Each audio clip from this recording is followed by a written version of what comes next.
There's a lot you can do. That's what Yeah. I'm saying. It's like I often feel like with a Doctor Who episode, there's so much potential, right? So much, but because of their limitedness, like they just don't explore anything.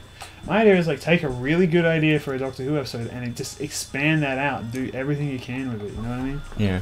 And the That's biggest what I the would biggest like to problem see. is they think they have to do a certain amount of things, Yeah. certain number of episodes. You can just cut the workload if you think it's too hard, and then make something good. Well, exactly. I'd much prefer better content than rushed content. Although, I think TF2 wise, get it? in series 7 of Doctor Who, which was Matt Smith's last series, where he says goodbye to Rory and Amy, and then he meets Clara. I didn't watch the first part of that, but I watched almost all of the time of part 2 where Clara was in it. Right. Maybe that was something to do with timing or something like that. It was in 2013, so I was doing year 12. So maybe that's why I missed out on the first part of the thing. Well, actually, the first part was in 2012, so it was year 11. I would have had the time to do it if I knew that that was a thing that was going on. Yeah. I think Doctor Who kind of petered out for me, and then it came... And then when Clara came in, it was like, oh, a new companion, that's interesting, let's watch this. But she wasn't an interesting companion at all.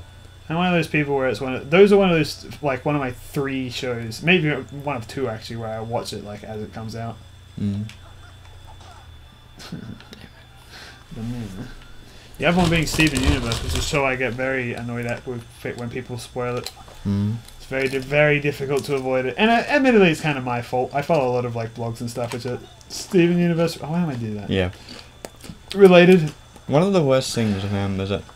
but like they'll still like post things. They have no respect for anyone. They're just like, oh yeah, this is like a screenshot from the latest episode that wasn't even properly released yet. It was leaked, and it's like, great, fuck you. Like, because like even though I try and watch things as they come out, I often, you know, at the very least, give me a couple days, you know, before I can catch up on it. And there are other people I know who like have to wait weeks. And I'm like, that's like 2 sometimes, honestly. There's some things that I really, really didn't like about the Jodie Whittaker reveal, and that was after it became after the video came out. Well, it wasn't the video came out, but also it was broadcast on television. But if you didn't watch that and you didn't want to know who the next Doctor was, you wouldn't have much of a choice in finding out, because then on the radio quiz show on Saturday mornings, one of the questions was, what TV show is Jodie Whittaker going to be the main character in? I'm like, for fuck's sakes, guys, stop It's trying to be a exciting news bitch for about a lot of people. everything. They're super into it. Yeah, but I'm gonna play Hurdle Hijinks, apparently. it's just like nothing is allowed to be sacred anymore.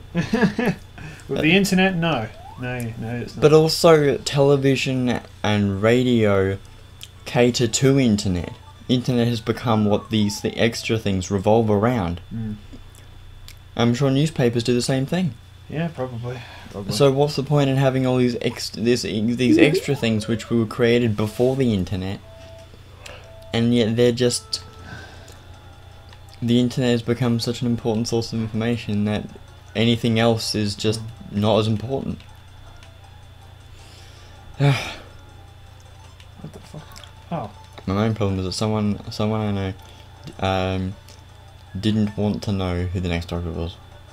I don't know if they know yet though, but Okay. I just think that it's a bit unfair for people who don't want to know, and they find out because the rest of the world has decided that that everybody has to know. This is very strange. Yeah. No, reverse controls, excuse me. How many lives do I have? 2, I guess.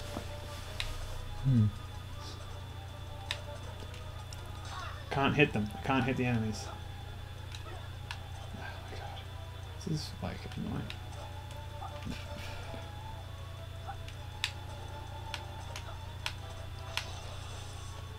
No? No?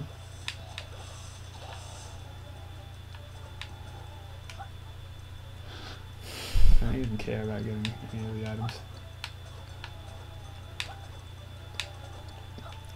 There's another thing I didn't like about World Enough in Time. Well, number one, I don't understand the title, and it's also the name of another thing in Doctor Who. A what? In a Doctor Who audio drama. What? Kill me again.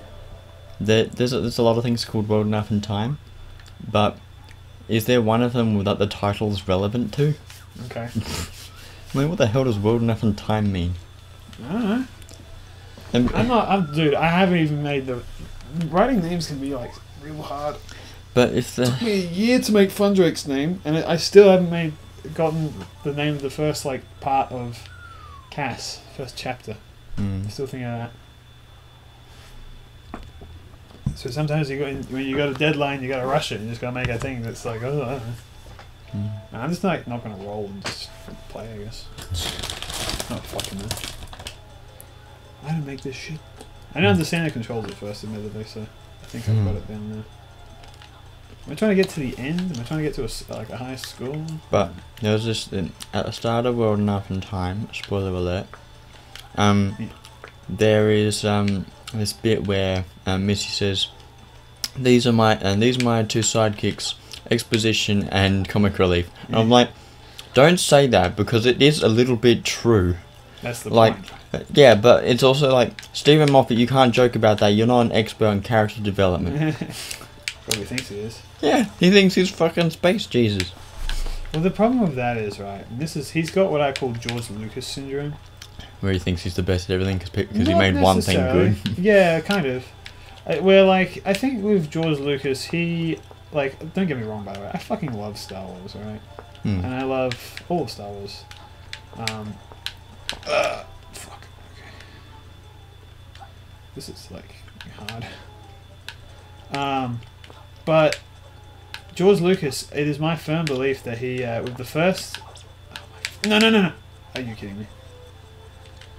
With episode 4, or the first Star Wars, whatever you want to call it, yeah. I think it was a fluke, if not like a passion project, right? The thing about episode 1 is that he actually got like a lot of assistance with it. Yeah. Right? It wasn't just him. He had a lot of help, a lot of changes, and like originally, like it was going to be a lot different as well. You know? Yeah. Actually, I had to go the other way. It's going to be like much more family friendly. I'm still alive somehow. Just waiting for that. Because yeah, so it's all that kind of stuff. So it's like, all right, well, but people loved it. They made a sequel, and that was amazing. But here's the thing about the sequel, right? He actually had like the least amount of input in that film, which is also regarded like one of the greatest movies of all time. Yeah. So I think that's it's kind of like, how long does this go for? What do I? Yeah. I don't understand. In the prequels, though, he was kind of in charge of everything in that. And well, that was probably why it made it not so good. So what happened was, you got episode 5, which he barely had much of an input into, which was fucking amazing. And then episode 6, where he brought it back, but everyone agrees that episode 6 was like the worst out of that trilogy. And then when the prequels came around, people were like, oh, George Lucas, though, greatest man. So everyone was a yes man to him, right? And I'm doing this one more time because I'm confused as to, like, do I actually have to do this entire thing? Like, what the fuck? Because it goes on forever. So when it came to the prequels, everyone was just like, yeah, do whatever he says. And so he made whatever he wanted without anyone talking back to him, and as a result, you know, they are not fantastic, to say the least. And I kind of think that this is what happened with Stephen Moffat. Stephen Moffat made Blink, and like that was like awesome, and everyone loved it. He didn't just make Blink, he also made The Empty Child, which is the one that's got the kid in the gas mask. Yeah. Going, are you my mommy? But those were like, you know, one-offs, you know, where he had time to think about them and like really like write them and get them down and, you know, develop them. Yeah. But with every episode preceding, it's like, well, just got to kind of make something, right? So in my opinion, like he was like rushed and didn't have the opportunity to do it. So kind of don't throw yourself in it unless you want to, like that, unless you got like some ideas that you really developed. Yeah. Unless you spent like just as much time and effort in making that in making the things you're gonna make, as you have in everything that has been well received. Yeah. Because once you make something good, people don't mind if you hold off from making stuff for a while. Oof. Because then they're like, oh yeah, well, it's going to be good. It doesn't matter how long it takes. Excuse me! Did you hear that? Jesus. Me smacking the thing and it didn't do it?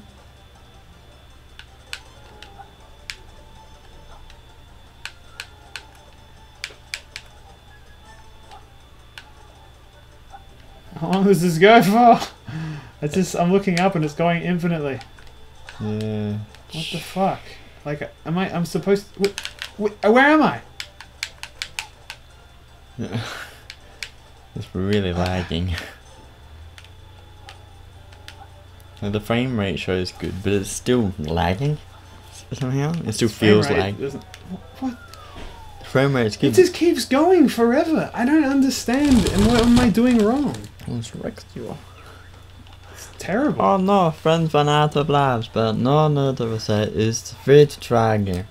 I'm not ever gonna do that Your again. friends want to play again.